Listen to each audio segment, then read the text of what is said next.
MaJaMa Jams is brought to you by Grandma. She's cool with it. MaJaMa. MaJaMa. MaJaMa. J'aime pas ta tête. Toi, t'es pas le vrai Père Noël. Last two episodes, I have to turn off, and I kid you not, my microphone, because I had the sweater and it was more towards him than towards me, because your voice was entering this and was echoing. Just think about having a conversation. Well, Yeah. You're fucking loud as fuck when you do that. Yeah. Just think about how close this is in proximity. Welcome back, everyone, to the gym. No, don't be an idiot. Well, that's also an impossibility. And we start with a smile. Welcome back, everyone, to MaJaMa Jams, a show where we discuss other people's work to avoid doing our own. And guys, as you may see by looking around the set and what adorns the top of Matthew and Tomas's big-ass round heads, it is Christmas. It is actually Christmas on this day. We are dropping Merry Christmas to you and yours. And if you do happen to be watching this on the actual day and spending your holiday with us, we love you for that. Couldn't be more happy. Drop a comment, drop a subscribe, drop a like. Not to get greedy, but it is Christmas. It could be a gift to me. Help the channel. We love being here. Guys, we have picked an absolutely A-plus movie today for discussion purposes. I did not know this existed, as is often the case here in the MaJaMa Jams universe. Mateo discovered it last year, been waiting a year for it.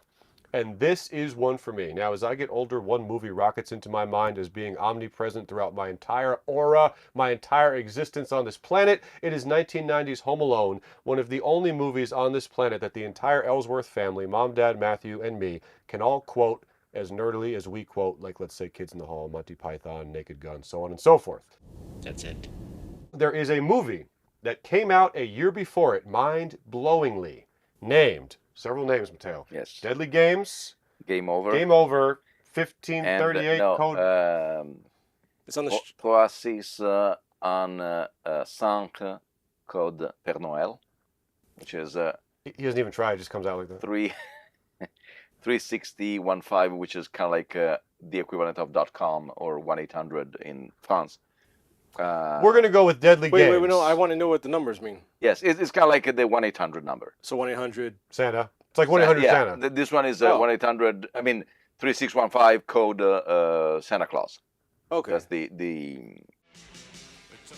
Ici Père Noël. Qu'est-ce que tu veux, Thomas? But in France and in Italy, Oh. Santa Claus is called Père Noël, which is means Father Christmas. 1877 cars for kids. K-A-R-S, cars for kids. We're going to go with Deadly Game, even though it's going to make us think of Chris Isaac the entire episode.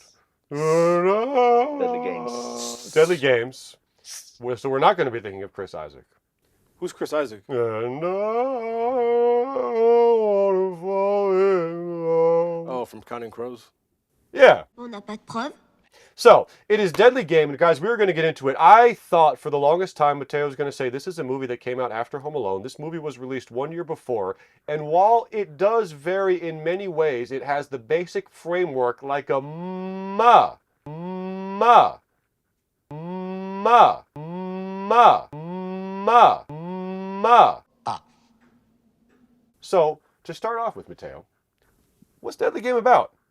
Why are you asking us? You're about to read the paper. Don't use this part of me reaching down. You always do that. It's not supposed to be on camera. Oh, right. Yeah, I'll It make looks a insanely Yeah, write it down, unprofessional. man. Insanely unprofessional if they see me pick up that paper. Yeah. So what is Deadly Games about? Thomas lives in a secluded and high-tech castle with his mother, his partially blind grandfather, and his pet dog. On Christmas Eve, Thomas believes he has contacted Santa Claus, but in reality, as it often happens, he was talking to a deranged man who claimed to be Santa and who decides to visit Thomas's house. But the kid goes all Kevin McAllister on the man for a night of thrills, chills, escapism, and plagiarism.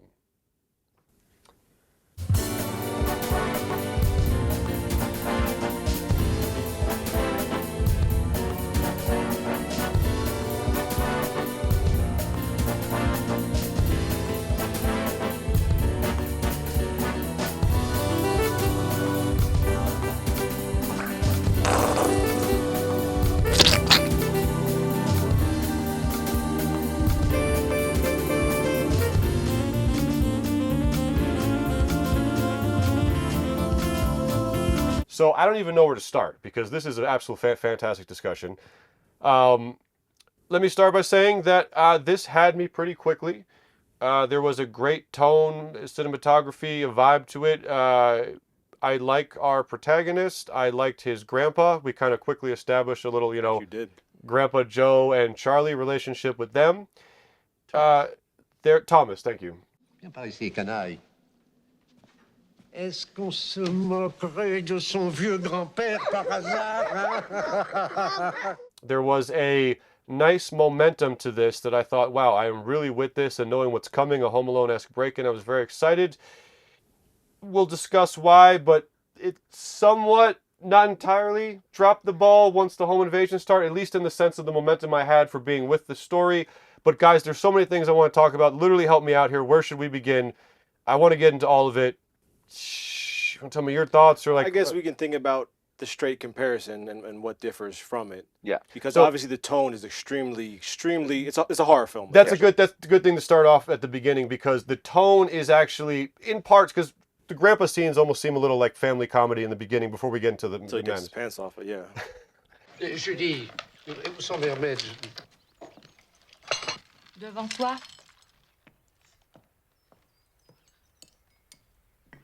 But that's important. The tone is wildly different, but there's not a human being that would watch this and not see the basic framework. So what's the basic framework? Kid in an incredibly opulent mansion who is very hyper intelligent, knows how to fix things, literally fixes and drives the car, already has booby traps set up for fun for playing military with his dog throughout the house. An absent father, Absent father, well, Which is that wasn't different. really Home Alone, but absent father, a mom who is well away- off, obviously. well off Workaholic. and away from the house. She's a workaholic. She's always Yes. A kid that we don't really get the sense of alienation that Kevin has here. It's more about the belief in Santa. I actually wanted to go back and reread the quote at the beginning. It seemed resonant. I did not. I got the basic gist of it that like kids believe until something. Maybe we can pop it in here.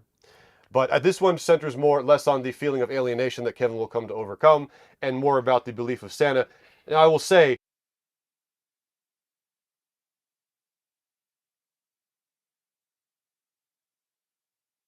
the guy pulls it off pretty well, but I think that his idea here is golden. The idea of tying in a home invasion to a kid's disbelief in Santa and wanting to believe in how he feels betrayed. And then, of course, the biggest comparison. Buzz, your girlfriend. Woof. A break-in around the holidays where the kid, Yeah. his grandpa's there, but he's mostly left to defend against a psychopath. Grandpa can't see anything. Yeah. Je vois bien, bien sûr, mais pas très bien. D'où vient? Oui, oui. Ouais. Now, I'm going to follow this up with a critique from Matthew, which I think the guys will tell you some of the critiques they have. Most of what they're going to say I could forgive in the name of this story and suspension of disbelief. You're about to give But one of my critiques. I'm about to give one of his critiques. I'm yanking it away from him, taking it as my own, because it's the one that I feel has the most validity. Correct me if I'm wrong. Our home invader is not given a motivation. No, it Just random derangement. basically we see him as probably vaguely and mentally not entirely there because he wants to play snowballs with kids. They get creeped out instantly and like, whoa, going home. yes. And then he goes to work for Santa, and as a little girl discovers him or unmasks him, Just pulls he his is- beard down. so the mom of And he slaps Thomas, the yes, It's he's a nicely effective scene of uncomfortability. Mais qu'est-ce que vous faites? Mais vous êtes fous ou quoi? Yes. And the mom of Thomas, whose department store he was working for, fires him. So he takes it personal, I would imagine, and goes to her house when The they're. weird But we thing don't is- know that, do we? Yeah. What do you We mean? do know. So we know that he knows who she is and where she lives. Well, that's the problem. That's the weird thing. He's in a station terminal waiting for a Mhm. train station, and he's talking on, I guess, a public computer. Yeah, And he's chatting with Thomas, Thomas. trying to pretend that he's Santa Claus and trying to get the kid's address. Yes. And he doesn't give him his address because he says, Tu me donnes ton adresse.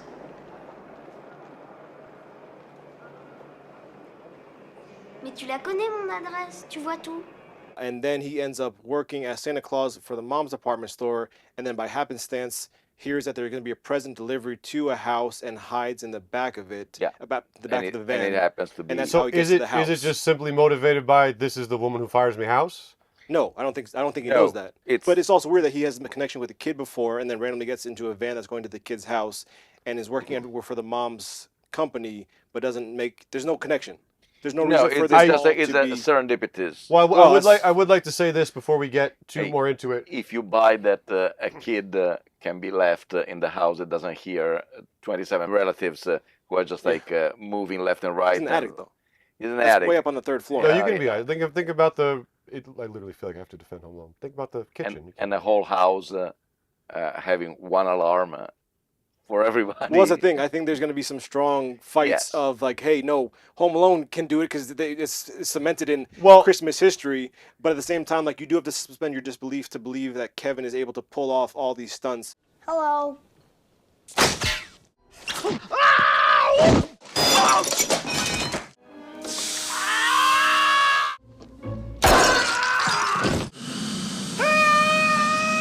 Not as much as this kid, but you obviously still need to have a certain level of. So what I would like to say at the Acceptance. top of the discussion of our guys' motivation is that I think This is the top? something they knocked out of the park is an A+ job in casting this guy.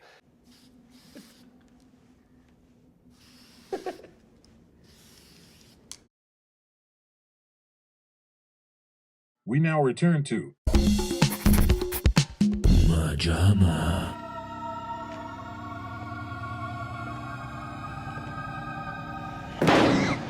Mateo, you talked about how the gentleman who played Yeti was picked for his eyes and he was Yes. Jesus, and there's a very similar 1960s on your grandma's wall religious painting of Jesus, dreamy / terrifying penetrating Manson eyes. mix it with Yeah. that. I said yes, Jesus face, Charlie Manson face, the beard. There's both a twinkle when he's playing the softball, the snowball game, and also a deranged attachment. And I do think I dislike the guy having no motivation because if we think of similar Christmas home invasion movies, such as our beloved Home Alone or my now beloved Violent Night, They are kind of similar. Harry and Marv are utterly obsessed with this house of riches, and they know that the McAllister house is the crown jewel, the silver tuna. Ever since I laid eyes on that house, I wanted it. And in Violent Night, it's a whole operation to knock off Beverly D'Angelo, who is a massively successful CEO, I think. Yeah. So there's distinct targeted And I- intent. And I think you could forgive that a little bit more if it's like, oh, he just ends up at this kid's house and that's the one he breaks into. If the house wasn't as, it's a castle, an opulent castle with All right, let's get into that, doors and secret passageways, and we're never really given a reason why, other than the mom's rich and the dad. We don't get too much about the dad. He's We dead don't- or yeah. gone. Mais qu'est-ce que c'est que cet endroit bizarre? C'est un passage secret. C'était un truc entre papa et moi. Ici, il y a tous les jouets de papa. Et ceux du père de papa. The kid says that he built some secret passageways or discovered them with his dad, so maybe this is an old. Does France have castles? Probably is a family Yeah. mansion that has been handed down. But with the scale, it's like, oh, this is a set. And like, oh, what would be cool to do in a set like this? Oh, let's have a home invasion. The kid's trying to run through like secret passageways. It just seems too I will grant you that it's set up. it's not that explained, but what I mean by being able to bypass most things is there's a scene where he finds a secret room that his grandpa doesn't even know about, and it looks like a scene out of, my mind went to Toys, the Robin Williams movie, and also Hook. It just, there's a old school, like late 80s Spielbergian blockbuster, gorgeous haze, kept and there's a thinking magical Goonies, too. Goonies Yeah. quality. There's a like underground So there's Goonies, a rope Ninja bridge, Turtles 2 there's- sewer yes. set. There's a very wonderful, magical, the reason we go to the movies, beautifully designed. And dude, everything about that scene, I don't care we didn't explain it, because when they walk into that toy pirate ship looking thing, I am delighted to be watching this movie. And that's what I mean. There's so much that they get right. And I think that I do agree there's a bunch they mess up, because I think that this might have actually been like a new classic I'd want to watch. But the parts that they did get right to me soar. And I can look past... I think the kid is well cast. I can look past how hyper Rambo-fied he is.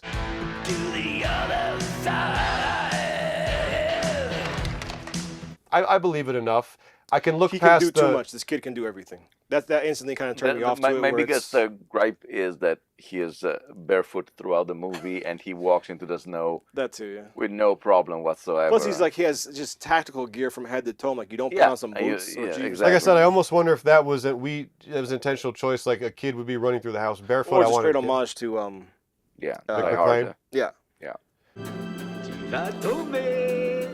So, But it's just like Kevin, you get a little bit of his kind of wisecracking and his maybe kind of, he has a few different.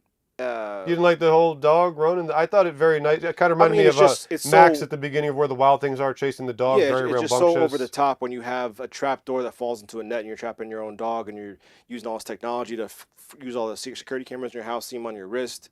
It's just, and he's under the car fixing it with the wrench. And he's putting the jack down, getting in the car, starting it up, driving, swerving in the snow. See, the funny thing, I actually like that because it's just too much. We get a couple. It's like instant genius. We get a couple indicators of what Kevin can do when I guess he's like, I don't know, shooting the sports figures off the thing or. Wait, we see Explorers, where River Phoenix and Ethan Hawke are geniuses, and they're give or take the same age. I can't see it. Oh, yeah, I'll fix that.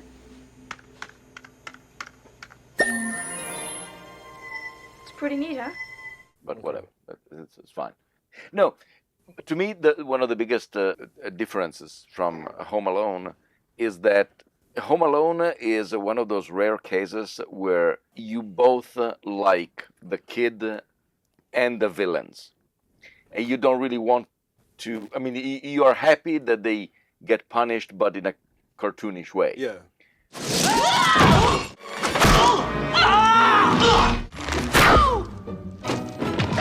Well, they actually suffer the lacerations and bruises from what they do, but it's just one like day humanity will stop pointing out that Home Alone couldn't actually happen. they are Today's not back that day. in. I mean, is a different is a. No, you love both. It's a magic trick in that you love protagonists and antagonists. It's a more Looney Tunes type of. Yes, exactly. It's like pain. you kind of like Tweety Birds and you like Sylvester the cat and stuff like that.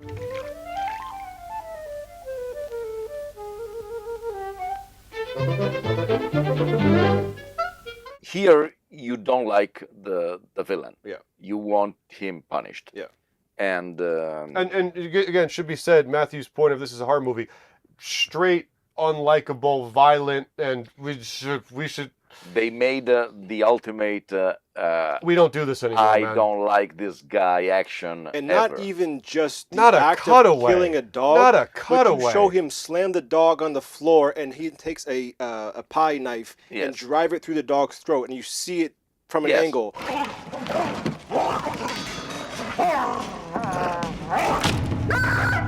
I'm like, whoa, Now- okay, damn. Now First, look, he kicks him 4 or 5 times. first of all, those kicks looked a little too real. Those kicks looked a little too real. I don't care if they went like this to him. You don't touch a dog in any way, shape, or form. But on top of that, I don't know if this guy wanted to hammer home the motivation, because I don't know if either of you saw The Beekeeper with Jason Statham. But Felicia Rashad is in a. How would we have seen The Beekeeper with Jason Statham? Friggin' ruled. I No watched half joke. of it on It a plane. friggin' ruled. Old school 90s throwback. Did they But kick a bee? he doesn't, sadly. But Felicia Rashad is swindled out of her money, and it sets up. To me, I was like, she's a cute old woman. She gets Honestly- completely swindled. Honestly, she deserves it. And you're like, She probably knew, you know? and you're like, I'm ready for Jason Statham to kill everyone. So I don't know if he was like, look, I want to firmly establish, oh my God, it's not Santa, it's time for war. But what the hell, dude? I was so with you. I had to take 10 minutes to restructure because I was so genuinely depressed over watching JR. You were upside down. Watching JR get violently, with no cutaway. Wait, who killed stabbed JR? in the throat, nice, with a pie scooper. Scooper. Dude, A very Puma scooper? disturbing. We don't do that I mean, anymore, okay? We don't do that anymore. A dog is looked at as more expendable than a human being. Yeah. Which I think is... It's a great way to process what a dog is, an undying love. Well, for a second, we thought that even the grandpa was dying.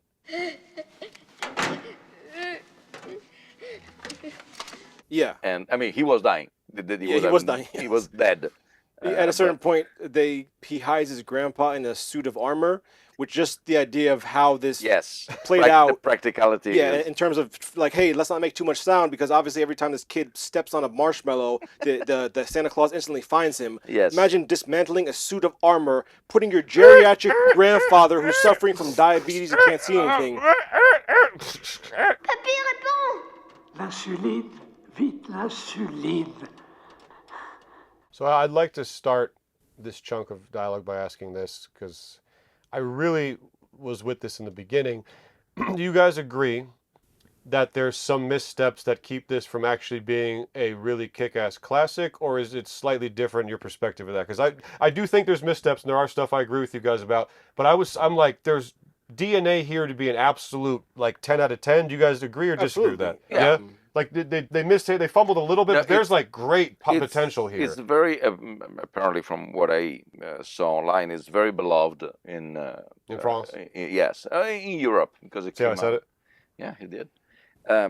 It's one of the things when I was watching it, I was thinking of a feeling that I had while watching other movies, and the closest thing that I could possibly think of is that I saw, for instance, which are completely different movies, but The Silence of the Lambs I see. before seeing Manhunter. Thank you so very much. You may say, so? Well, So? oh, okay, see? Both movies have, as a side character, Hannibal Lecter. But for some reason in Manhunter it's called Lector, or Lecter, whatever. In Silence of the Lambs, Sir Anthony Hopkins. In Manhunter, Ronnie Cox. Ronnie Cox? Brian Cox. Brian Cox. Of Super What the Troopers hell? fame. Brian Cox plays Hannibal Lecter? Yes. And? And when I watched it, having fairly ingrained in my brain, Anthony Hopkins said, no, this is different. He wouldn't do that, which is completely wrong for the point of view. But the part of my brain was make a comparison as I was watching the movie. You can't help it. Kind of like here, Yeah. you were always making, this is Kevin McAllister would have done this, or would have done that, or so. So it's always harder to be completely objective while watching a movie that has, especially with the presence that Home Alone has. Well, yes, in this day and age. Well, that's what's insane is that this and the thing released. familiarity that you have Yes, with the it. most played movie of all time. Yes. It has a set time around the year they play it. Sometimes they play it when it's not even Christmas. We've all seems seen weird. it at the very least 40, 50 times, if not more. Or I even think, just casually funnily enough, catching I parts on think TV. moving out to California is when I started to realize, wait a second, every human being on Earth knows Home Alone. I think I did like, oh, hang on, I got a coupon for that, and random people at John's would be like, hey, that's from Home Alone. Yeah. And again, that's just probably me thinking that it's a weird thing with us. But yeah, I started to catch on like everyone on Earth knows and loves this, or at least is very familiar with. So that's a good point. That's kind of hard to separate them.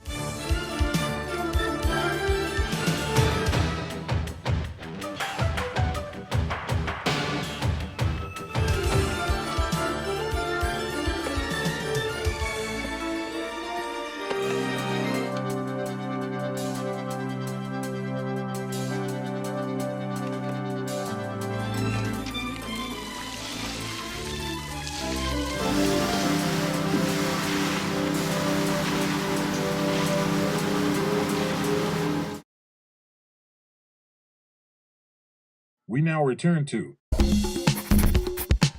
MaJaMa.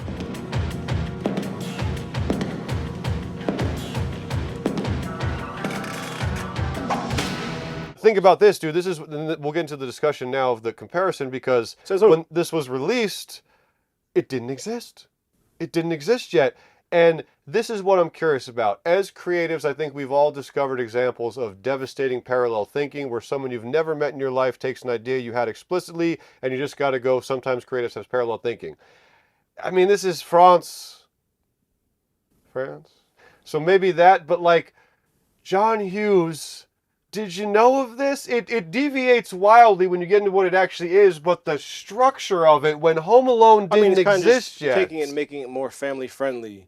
Yeah. And being like, hey, here's how to do this idea to make a ton of money. Now, Mateo, do you know at what point in '89 this was released? I have no idea. Because but I know that the director threatened to sue Fox Home Alone is late 1990, like Yeah. by Christmas 1990. I think it was He November. did threaten the suit? He did. So we He did have because he saw too many similarities. Then he How didn't could do you- it because he was saying, "I am a small director from France to sue Hollywood." Possible. It's an uphill battle.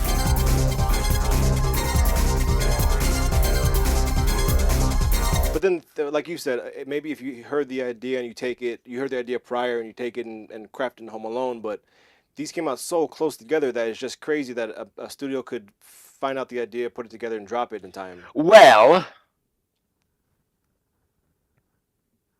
rumor has it that when they announced the Tom Hanks Penny Marshall's vehicle Big, in Italy, somebody there is this movie called Da Grande, which is a story of a kid who, for a special incantation, becomes an adult. Quick. Yes, and it came out so quick, and back then it took about at best 6 months from an American movie to come to Italy, because Boats. back then, back then we skipped completely summer. Summer is a dead season, or at least it was a dead season. Now they try to, but still people don't go to the movies.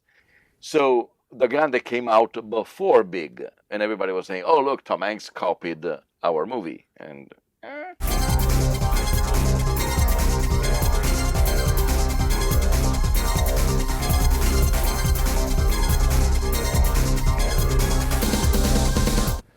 I guess the lesson is that sometimes when you're a little guy, your movie can be blatantly ripped off and there's just nothing you can do about it. yeah,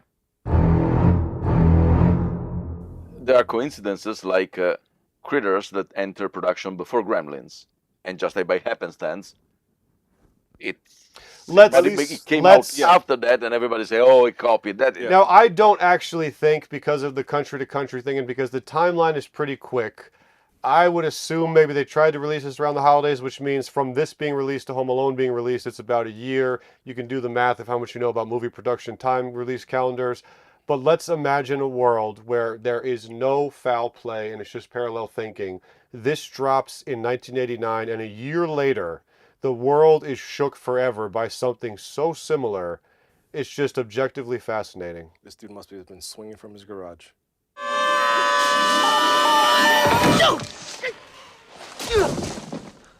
That's what I was thinking, honestly, because of what it became. I guess as far as you guys have looked up, there's no definitive answer as to what, how, if. And now John Hughes has died, so we can't even find out. No.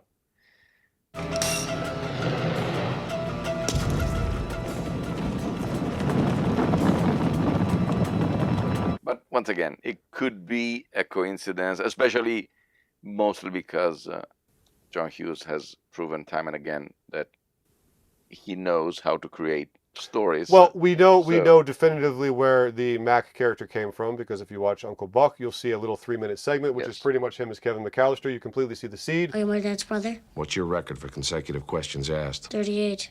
I'm your dad's brother, all right. You have much more hair on your nose than my dad. How nice of you to notice. Obviously, Hughes was involved in that, so we see the line of that. Home defense. The funny thing is, it's been done so many times since then. Was Home Alone... Well, obviously not, because we have this, but was this the first of this, what is now almost a trope of the kid defends against bigger problems? No, probably. Affirmatif. So that kind of encapsulates, even though it hangs over this, as he says, that kind of encapsulates the Home Alone talk, and sadly we don't have a definitive answer. Do your own research. But let's get a little bit more into We can make one up. He ripped him off! Hughes was a hack. Not around to defend himself, can't say anything. Yes. Let's get a little bit more into when, because like I said, I was with it as it kicked up. Let's talk about when... I think that the biggest issue is that the dude doesn't have a real reason to be right? at that house. Most other stuff is for it's just a cinematic flair over the top, It's so you like kind of Home forgive it, Alone other than... 4, where the house is the smart house. Bar revolve sesame. It's all gonna be fine. Bar, stop. Oh! Yeah, I know it's going fast. Yes. And it's like, oh, of course you would set a Home Alone in a house that's rigged up with electronics and can open doors and turn on water, faucet, whatever. Of course, that's going to be the setting for a home invasion movie where the kid uses all those features against the robbers. Well, to me, the biggest sin with all the stuff we've been discussing is there's a pacing and a momentum that truly, I mean, truly had me. It was around, I think when I was watching how they were going to play him and the grandpa, I'm like, I like these two. This feels familiar. We're setting up to something. But I don't know if it's because it's one guy or, like you say, there's a lack of a distinct motivation or purpose for him. Yeah. But we get to the break and then it's like, oh yeah, and then this here and this here, as opposed to like, we're ramping up. It's interesting he believes he's Santa Claus to the very end. Oh, we need to talk about that. His we need to mom talk about tells that. him, don't, she's like, hey, his mom calls him. That's really the theme. Yeah. Faut pas chercher à voir le Père Noël. Sinon, il se met en colère et il se transforme en ogre. En ogre? So the kid thinks he cursed himself by trying to catch Santa Claus coming down his chimney. Also, the killer sneaks into the van, gets to the house, kills the servants, caretakers, and then for some reason climbs down the chimney with a rope. I think that he is still somebody who is playing. He's trying to play Santa because Claus. at a certain point he pointed out the snowball, which I forgot. I forgot that aspect. But at a certain point, also when he captures the kid, he says, "Now." T'as perdu. Maintenant, c'est moi qui me cache. C'est toi qui t'y colles. D'accord? See, to me, So there is always this. That's the congealment that, because I completely forgot when he pointed out the snowball scene in the beginning, he's genuinely enjoying himself playing with the kids. And then he pointed out, what we said, why did they treat the grenade in the toy train scene so weird? He picks it up and kind of like, if he is still childlike and thinks this all is a game, that's not completely the answer to my problems I'm talking about, but it gives more of a congealment of the whole thing's a game. And I would like to give credit to our lead kid, because at the end, like you said, he's about to shoot Santa and he can't do it for a second. There's tears in his eyes and he says, why?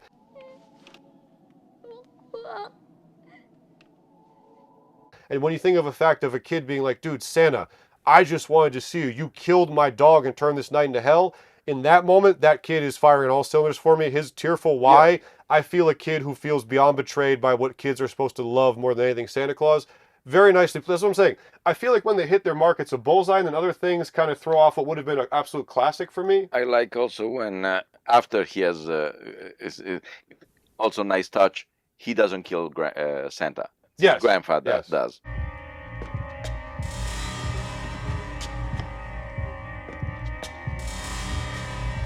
Couche-toi, Thomas! But I like the fact that even when his mom is comforting him, she gets there at the last minute after the fact. He cannot take his eyes off of Santa. Yeah. And then he says, "It's my fault." C'est ma faute, maman. J'ai voulu voir le Père Noël.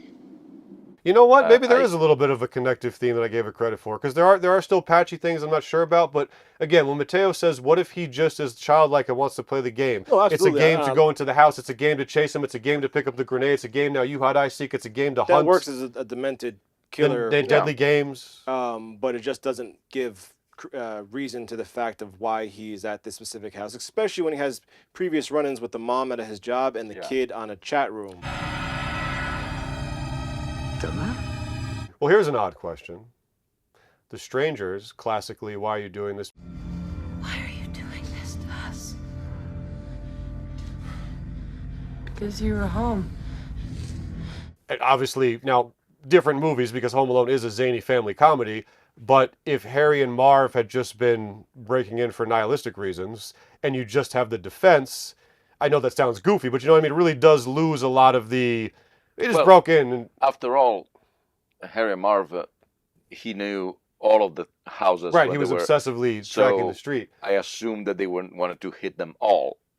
Also, he just like entered that house because they were there. That's my biggest... No, that's the one at Home Alone. He's like, hey, that's the one. Yes, but at the same time, he knew all of the other houses. So I guess that at this point, while you're there, you may also hit all of the other homes.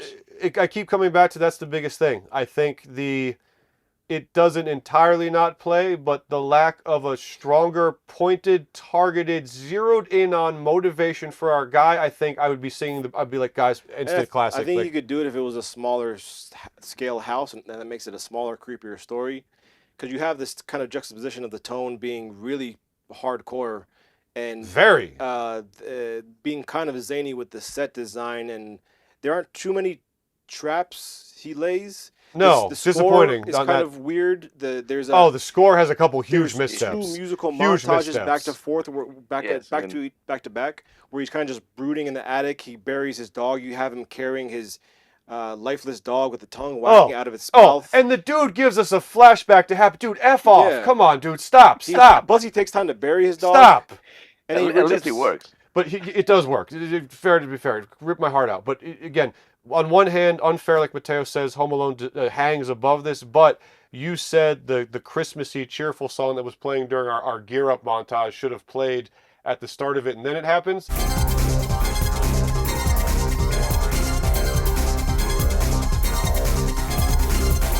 And again, I hate to always point to the other one, but if you think about it, we have the best scene in the movie as I get older. Kevin talks to the old man in the church. There is gorgeous Christmas choir music. Yes.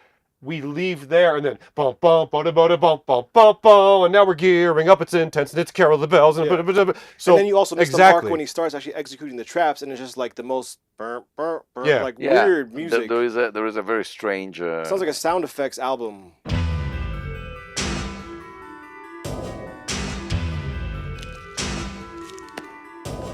Yeah, and then at a certain point, there's just like noises. Yeah. It's just like making and then a rewind sign. Yes. Sound.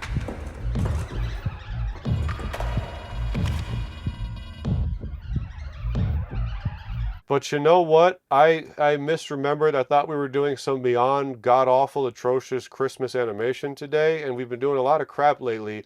This one is genuinely intriguing because when it hits, it friggin' hits. I think it swings for the fences. Yeah. And kind of like Benny Loves You, Matthew. I feel like because we're an analytical breakdown show, we're kind of digging a little bit more in than... I would like to highlight how much fun I still had with it. Obviously, we're a breakdown show, so we're going to point down what we thought what the points were. But we loved Benny Loves You, and I think similarly, you got upset. We hyperfixated too much on the stuff. Like, we did have a fun time with this, right? Overall, more so than not, I feel like. More so than not? Yeah. No, for you? No, I don't know. I guess I have a weird... C'est logique. We now return to MaJaMa. Je suis tombée de Frémont. Envoyez tout de suite une ambulance It just there's not enough connective tissue where it doesn't fully congeal, but things are happening for a reason. And like you said, you don't explain the house. You don't explain why he's rich. Do we need to? I think we need to explain motivation for the guy more. If it was like just a weird old castle is one thing, but the fact that you have all these crazy secret passageways and he's building these trap doors in the floor and all these different spots, and it's just overly done set work. Like he's sleeping. The very first scene, we see him sleeping in a biplane with his dog in the back. Because he's in the cave. Yeah, that sold me too. Again, that stuff actually sold me. I would have completely bought into it because you charmed the pants off me with the visuals and the vibe. Because I like also the fact that he's sleeping in that cave sometimes or always, and his mom doesn't care. He just like calls him. She's completely looks at it. She's oblivious. And also the other nice touch is when he says, "This passage is we built it with Dad, or Dad built it, or something." So at least it gives us some kind of plausibility of that. It's like the same thing that it happens in A Nightmare on Elm Street, that she in 20 minutes, because that's what she says. Just come here and break the door down in exactly 20 minutes. She rigs the whole house. It must be an incredibly quick work. But you said this is very beloved. I'm thinking, what are cult movies famous for? Being embraced despite perceived initial flaws or rejection from the mainstream. I do think, maybe not for us, but I could see how with repeat viewings you fall in love with this despite all that. That's what I'm saying. This did what is so important, which is not boring, has an identity, takes chances, swings for the fences. So you guys let me know if you agree. I think more done right than wrong, or no? Matthew disagrees, Mateo? No, actually, I don't. That's unfair. I would say more right than wrong. Once again, like Mateo, watching this with Home Alone glasses, I'm like, where are the traps? Yes. I will agree. I expect, dude, happening? To be fair, also, he's militarized from the beginning. A crossbow to the wall when you're just like, oh, let me just carry this around me, so if I come across him again, I can put an arrow through his neck. I don't remember strapping. He's like, oh, I'm gonna make this part of the trap. Yeah, or at this point, like 2 darts. Also, he gets shot with 2 darts in the neck. We just cut away from that. Yeah. And like at this point, like go to the kitchen, get a butcher knife, go to the garage, get some tools. Like why are you not like practically suiting yourself up with actual real weapons? Yeah. I don't think we ever realized that, you know, Daniel Stern's done a lot of funny things. Joe Pesci certainly hasn't. Well, not certainly hasn't, but as I get older, I'm continually blown away by the utter Jim Carrey-esque, life-defining ballet verve. Just like those two, clown and slapstick. That's not what they're, again, Stern kind of is, but my God, what they pull off in that movie. Bushwhacked, yes. Would you move your wrinkled asses? I'm in a hurry here. I'm gonna run you over. Sorry, singing the praises for Home Alone, indicative of the thing here. Excellent. Well, my fellow Christmas elves and Tomas over there, I think it's time that we express our feelings by throwing these pieces of paper. I'm a little verklempt. I'm not sure. Someone else vote first. I'm not sure. We'll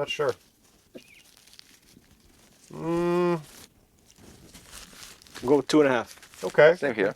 Yep. I am going to be indicative of how I think I liked it a little more than you guys and do 2. I am fascinated by this. 2 for Jason, mostly positive scores. You know what? I would say a gem to discover either way despite the flaws because, let's be honest, we watched so much garbage here. I mean, for God's sakes, we just watched Sir Billy. Come on, Gordon, don't dilly-dally. This thing is Citizen Kane. MaJaMa.